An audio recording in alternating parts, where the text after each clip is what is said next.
कैसे हैं आप लोग। मेरे चैनल रूही एडुकेटर पे आप लोगों का बहुत बहुत वेलकम है फ्रेंड्स। और ये जो मेरा चैनल है इस पे जो भी आपके टीचिंग के वीडियोस हैं बायोलॉजी और साइंस से रिलेटेड हैं, गवर्नमेंट एंड सेंट्रल गवर्नमेंट जो भी आपका state government and central government का एग्ज़ाम है, उनमें जो भी आपके टीजीटी पीजीटी के एग्ज़ाम एलटी ग्रेड के एग्ज़ाम्स होते हैं उन सभी के लिए बहुत बहुत बेनिफिशियल है फ्रेंड्स। और जितने भी लोग अदर भी जो आपके जो स्टूडेंट हैं बायोलॉजी के लिए अगर और या साइंस के लिए अगर देखना चाहते हैं तो इसको बिल्कुल देख सकते हैं। इसमें बहुत ही अच्छे कंटेंट आपको मिलेंगे।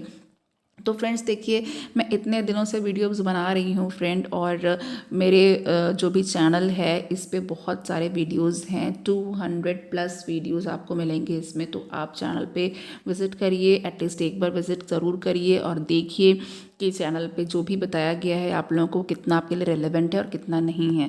ओके, और प्लीज़ चैनल को सब्सक्राइब करिए और इसको शेयर करिए, ज़्यादा से ज़्यादा लोगों तक इसको पहुँचाइए, मोटिवेट करिए। तो चलिए, आज मैं जो टॉपिक लेकर के आई हूँ वो है हमारा जो इंटरजेनिक या फिर नॉन एलिलिक इंटरैक्शन। ओके, इसके बारे में मैं आपको बताऊँगी। और हम लोग जेनेटिक्स का ही चैप्टर कर रहे हैं जिसमें हम लोग अलग अलग इंपॉर्टेंट जो चीज़ें हैं वो कवर करने की कोशिश कर रहे हैं। तो देखिए, यहाँ पे हमारे पास जो नॉन एलिलिक इंटरैक्शन है उसके बहुत सारे आपको कैटेगरीज मिलेंगी, एग्जाम्पल्स मिलेंगे। तो होता क्या है फ्रेंड्स, देखिए, जब टू या फिर टू से ज़्यादा मोर देन टू जो इंडिपेंडेंट जीन्स की बात हो रही है, ठीक है, डिपेंडेंट नहीं है यहाँ पे, ये इंडिपेंडेंट हैं, स्वतंत्र जीन्स हैं। और ये एक ही क्रोमोसोम से भी हो सकते हैं और फिर डिफरेंट क्रोमोसोम के भी हो सकते हैं। ये आपस में एक दूसरे के साथ इंटरैक्शन करते हैं और इंटरैक्शन करने के बाद ये डिफरेंट एक्सप्रेशंस देते हैं। ओके, एक ही क्रोमोसोम पे या डिफरेंट क्रोमोसोम पर ये प्रेजेंट हो सकते हैं। दो या दो से ज़्यादा इंडिपेंडेंट जीन्स हो सकते हैं और ये आपस में इंटरैक्शन करके ये एक डिफरेंट एक्सप्रेशंस देते हैं। जैसे कि यहाँ पे कॉम्प्लीमेंट्री जीन्स हैं, सप्लीमेंट्री जीन्स हैं, डुप्लीकेट जीन्स हैं, एपिस्टेटिस जीन्स हैं एंड लेथल जीन्स हैं। ओके, और आपको पता है कि ये सारे जो एग्जाम्पल्स हैं, ये सारे जो जीन्स हैं, ये एग्जाम पॉइंट ऑफ व्यू से कितने इंपॉर्टेंट हैं। कुछ ना कुछ इनका एग्जाम्पल पूछा ज़रूर जाता है, रेशियो पूछा जाता है, एग्जाम्पल दे करके नेम पूछ लिया जाता है। ओके, तो इसको यहाँ पे अच्छी तरीके से समझ लीजिए। देखिए, एपिस्टेटिस जो टर्म है या इसके बारे में किसने बताया है, बैटसन ने बताया है। ओके, और फिनोमेना क्या होता है, फिनोमेना इसमें ये होता है कि ये सप्रेस करता है। ओके, तो ये फिनोमेना ऑफ सप्रेशन होता है, फिनोमेना ऑफ सप्रेशन होता है। और सप्रेशन किसका है, मान लीजिए कि कोई फेनोटाइपिक एक्सप्रेशन है, फेनोटाइपिक जो कि हम बाहर से देख सकते हैं, जीनोटाइपिक मतलब जो जीन से रिलेटेड है। तो जो भी फेनोटाइपिक एक्सप्रेशन है किसी भी जीन का, ओके, और ये नॉन एलिलिक जीन के द्वारा जो किया जाता है इसकी बात की जा रही है। तो ये फिनोमेना ऑफ सप्रेशन है किसी भी फेनोटाइपिक एक्सप्रेशन का।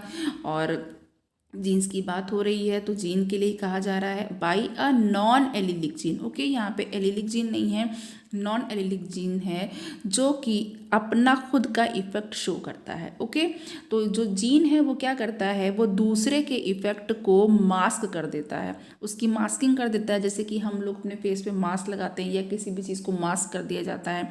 ओके, तो जीन जो कि मास्क करता है दूसरे के इफेक्ट को वो एपिस्टैटिक जीन कहलाता है।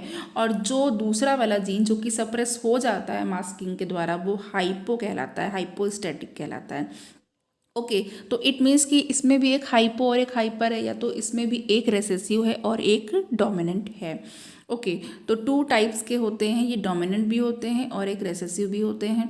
अब यहाँ पे एक एग्जांपल दिया हुआ है, देखिए यहाँ पे पेरेंट जो हैं ये वाइट है और ये यहाँ पे ग्रीन है। नाउ अब इनका जो WWYY कैपिटल से शो किया गया और ग्रीन वाले के लिए स्मॉल लेटर से शो किया गया। गैमीट्स यहाँ पे बने हुए हैं, ये आप देख सकते हो, क्रॉस कराया गया है। तो जो हाइब्रिड है वो अगेन वाइट ही है क्योंकि वाइट डोमिनेंट शो हो रहा है। तो यहाँ पे जो हाइब्रिड है वो वाइट है, F1 जनरेशन की बात कर रहे हैं। देन गैमीट्स को क्रॉस कराया गया है। तो गैमीट्स को क्रॉस कराने के बाद जो यहाँ पे आगे जो रेशियो आपका बन रहा है वो मैं बता देती हूँ, बाकी चार्ट तो आप जानते ही हैं और आप बना भी सकते हैं, प्रैक्टिस आपको इतनी ज़्यादा हो गई है। तो यहाँ पे देखिए जो F2 में फिनोटाइपिक रेशियो मिला है वो 12 वाइट है एंड 3 येलो हैं, 1 ग्रीन है, या तो फिर इसको हम ऐसे भी लिख सकते हैं 12:3:1। और ये डोमिनेंट एपिस्टेसिस का एग्जाम्पल है। ओके, नाउ डोमिनेंट एपिस्टेसिस का ये एग्जाम्पल दे दिया गया है। यहाँ पे आप ये गैमीट्स देख रहे हैं, ये गैमीट्स देख रहे हैं, आपस में क्रॉस कराया गया है, F2 जनरेशन की बात हो रही है। यहाँ पे अगर काउंट भी करेंगे तो भी आपको पता चल जाएगा। अब यहाँ पे देखिए जो डोमिनेंट एपिस्टेसिस है, ये डाई हाइब्रिड या F2 जन रेशियो इसका कितना है, 12:3:1 है। अब यहाँ पे होता क्या है, देखिए जो डोमिनेंट एपिस्टेटिक एलील होता है वो नॉन एलिलिक जीन के जो एक्सप्रेशंस होते हैं उनको दबा देता है या फिर सप्रेस कर देता है। ओके, और जो जो लेटर जो जो दूसरा वाला है जिसकी बात कर रहे हैं जो कि दब जाता है वो रेसेसिव हो जाता है, जो दबा देता है वो डोमिनेंट। ओके ना, जो फ्रूट कलर है समर स्क्वैश कुकुरबिटा पेपो, इसका बोटानिकल नेम है। कुकुरबिटा पेपो जो है इसकी बात हो रही है, समर स्क्वैश होता है ये, और इसका जो फ्रूट का कलर है वो एक जीन के द्वारा दिया जाता है, ठीक है। और ये जो जीन होता है वो इसका येलो कलर प्रोड्यूस करता है। कैसा कलर प्रोड्यूस कर रहा है, येलो कलर प्रोड्यूस कर रहा है। और ये डोमिनेंट स्टेट में वाई है, और ग्रीन कलर जो है वो रेसेसिव स्टेट में है, और इसको स्मॉल वाई से रिप्रेजेंट करते हैं। ओके, और ये जो यहाँ पे एक non pigment forming dominant epistatic gene होता है जो कि पिगमेंट फॉर्म नहीं करता है, और इसको कहते हैं डब्लू, इसको डब्लू से रिप्रेजेंट करते हैं। ओके, चलिए अब आगे हम लोग आगे बात कर लेते हैं रेसेसिव एपिस्टेसिस की। अब रेसेसिव, अभी यहाँ पे आपको पीछे पूरा डोमिनेंट एपिस्टेसिस का एग्जांपल दिया गया। अब रेसेसिव एपिस्टेसिस में क्या होता है, ये भी डाई हाइब्रिड में क्रॉस में बनेगा। F2 का जो रेशियो होगा इसका वो 9:3:4 होगा। रेशियोज़ को बिल्कुल याद कर लेना है आपको। इसका जो रेशियो है वो 9:3:4 है। तो जो एपिस्टेटिक जीन है वो सप्रेस करता है, ओके, नॉन एलिलिक जीन के एक्सप्रेशन को वो सप्रेस कर देता है, लेकिन केवल तब जब ये होमोजाइगस रिसेसिव स्टेट में होगा, याद रखिए, लेकिन तब जबकि ये होमोजाइगस रिसेसिव स्टेट में होगा। ओके, अब यहाँ पे देखिए अनियन की बात की जा रही है, तो अनियन में जो रेड और येलो बल्ब्स होते हैं ये क्यों प्रोड्यूस होते हैं, ये प्रोड्यूस होते हैं यहाँ पे IR जब स्टेज होगी तो रेड होगा, और IRR होगी तो ये यहाँ पे येलो बल्ब होगा।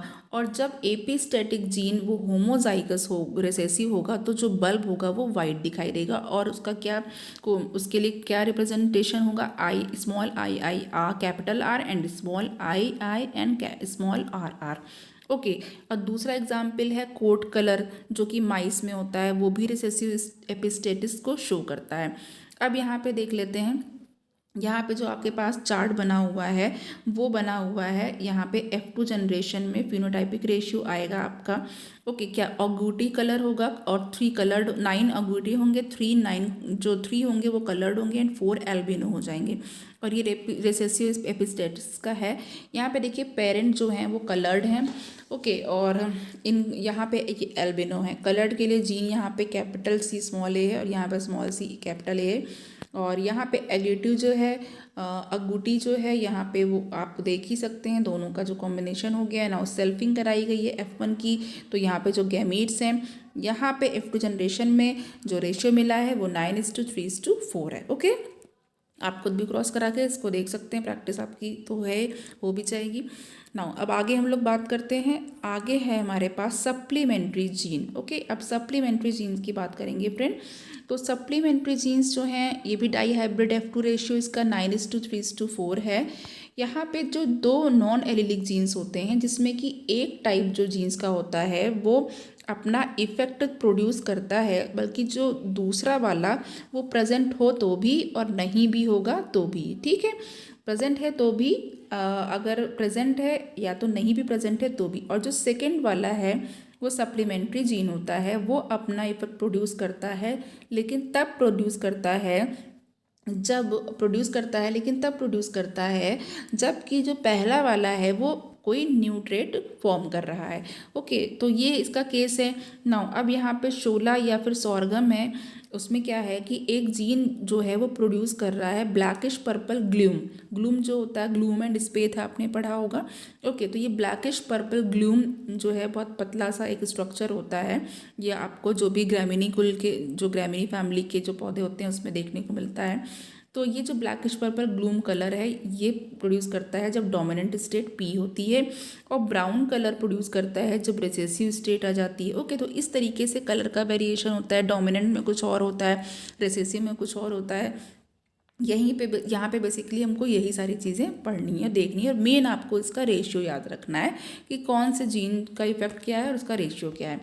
नाउ तो जो non allelic supplementary gene Q होता है वो एक डोमिनेंट जीन पी से इंटरैक्ट करता है और फिर ये रेडिश पर्पल ग्लूम कलर दे देता है। ओके, और जो recessive non allele P P Q होता है, ब्राउन होता है, इस पर इसका कोई इफेक्ट नहीं आता है। ओके, तभी ब्राउन कलर शो कर देता है।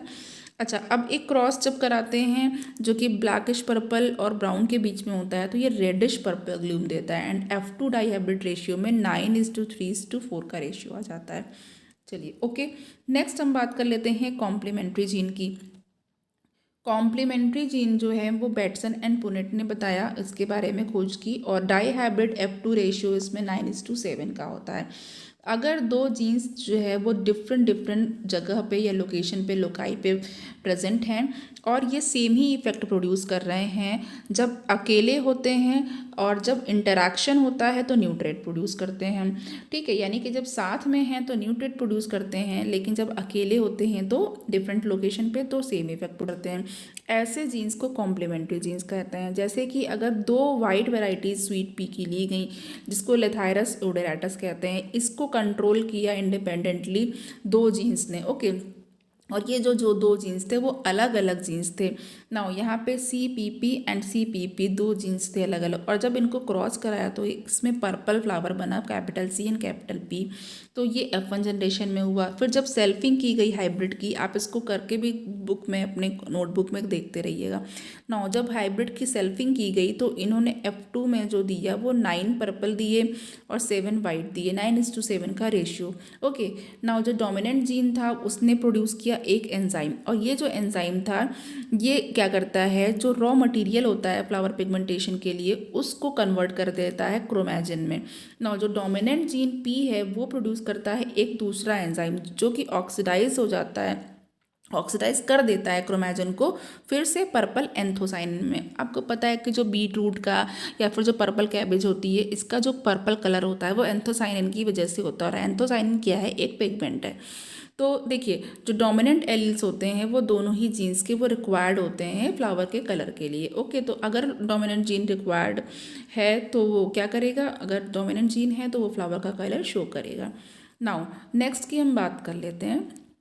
नेक्स्ट यहाँ पे सप्रेसर या फिर इनहिबिटर जीन की बात करते हैं। तो सप्रेसर या इनहिबिटर जीन है, ये क्या होता है, ये एक नॉन लेथल जीन होता है और इसमें कोई भी एक्सप्रेशन नहीं होता है। नॉन एलिलिक जीन का कोई भी एक्सप्रेशन इसमें नहीं होता है। और जैसे कि राइस1 जीन है और ये इनहिबिट करता है, किसको इनहिबिट कर रहा है, ये डोमिनेंट पर्पल कलर के जीन का एक्सप्रेशन जो है उसको इनहिबिट कर देता है। अब यहाँ पे जब इसको इनहिबिट कर दिया तो क्या होता है, जो लीव्स होती हैं वो ग्रीन होती हैं अगर जो है IP प्रेजेंट होता है।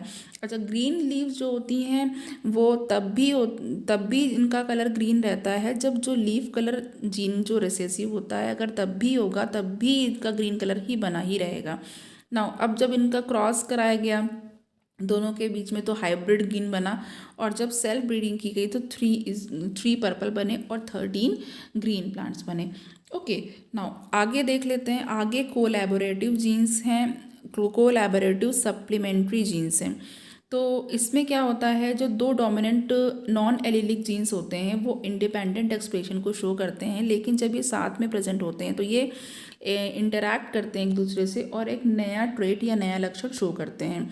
ओके, पोल्ट्री फॉर्मेशन, यहाँ पे एग्जाम्पल दिया है कि पोल्ट्री में जो रोज़ का फॉर्मेशन होता है, ओके, तो जो कॉम्ब होती है वो डोमिनेंट जीन R से कंट्रोल की जाती है। अच्छा, जो P कॉम्ब होती है पोल्ट्री, जैसे कि मुर्गी पालन वगैरह होता है उसकी बात की जा रही है, तो जो P कॉम्ब होती है वो डोमिनेंट जीन से होती है और जो सिंगल कॉम्ब होती है वो रिसेसिव से होती है। तो नाउ जब दोनों ही डोमिनेंट जीन प्रेजेंट होते हैं तो वॉलनट कॉम्ब होती है।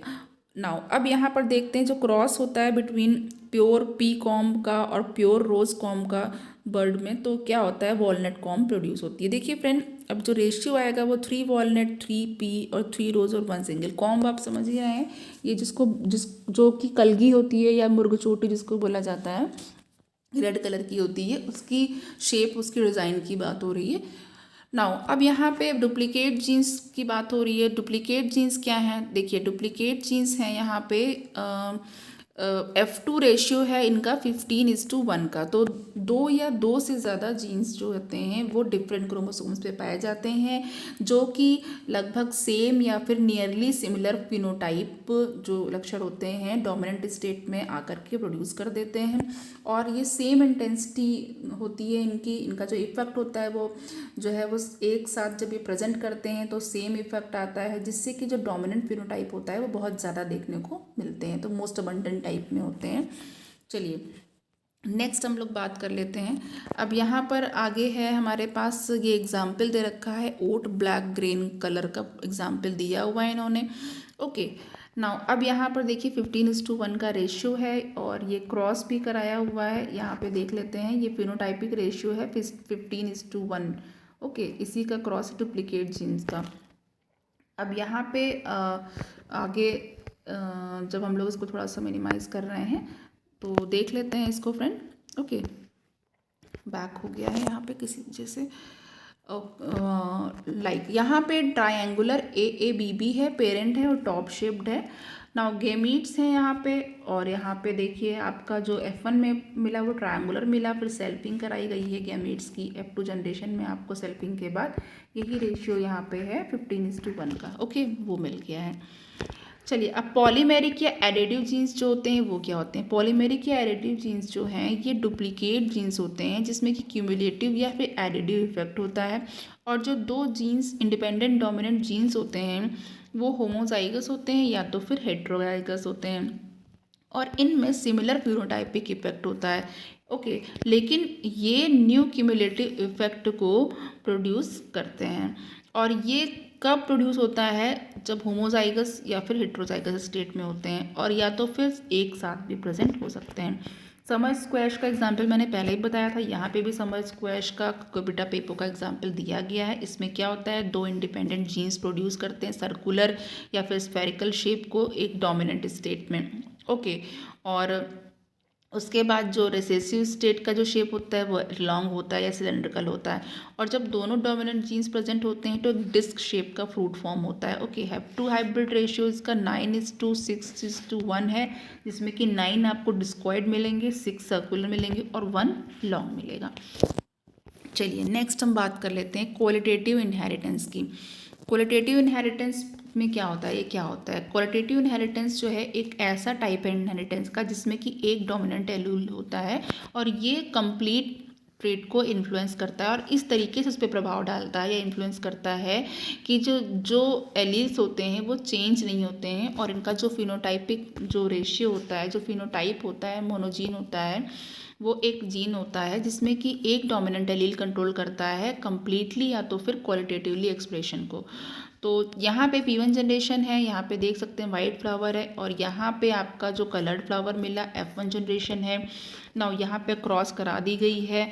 अब जो F2 जनरेशन में जो आपको फ्लावर मिला है वो क्या है, 9:7 का है, जिसमें कि 9 कलर्ड है और वाइट फ्लावर 7 है। ओके, ये आप चार्ट अच्छे से देख सकते हैं और यहाँ पे आपको रेशियो पता ही चल जाएगा, और क्रॉस कराना है बस इसमें, और जो आएगा उसको हम ऐसे ही लिखते जाते हैं, जिसमें कि डोमिनेंट जीन होते हैं वो आपका, जैसे कि यहाँ पे कैपिटल सी वाले जितने भी हैं, ठीक है।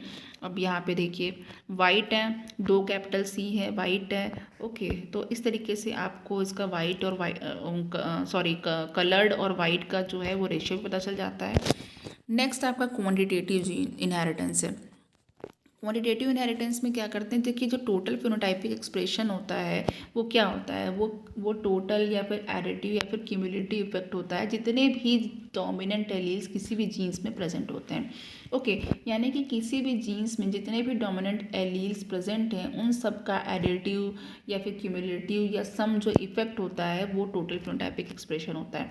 देखिए अब जो पॉलीजेनिक इनहेरिटेंस होती है वो ऐसी इनहेरिटेंस होती है जिसमें कि कंप्लीट एक्सप्रेशन दिया जाता है किसी भी ट्रेट का, और वो फिर 2 या फिर 2 से ज़्यादा जीन्स के द्वारा कंट्रोल होता है, जिसमें कि जो डोमिनेंट एलील होता है हर एक जीन का वो क्या करता है, वो एक यूनिट फ्रैक्शन को कंट्रीब्यूट करता है।